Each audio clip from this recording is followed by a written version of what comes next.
winter weather message for the following counties in Michigan: Macomb, St. Clair, Washtenaw, and Wayne. Winter storm warning in effect until 4 a.m. Friday. What? Heavy snow expected.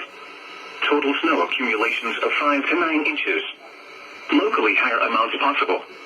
Where? St. Clair, Macomb, Washtenaw, and Wayne counties. When? From now through 4 a.m. Friday. Additional details: heavy snow will continue through the evening peak travel period and then diminish during late evening. Plan on dangerous travel conditions and be prepared for significant reductions in visibility.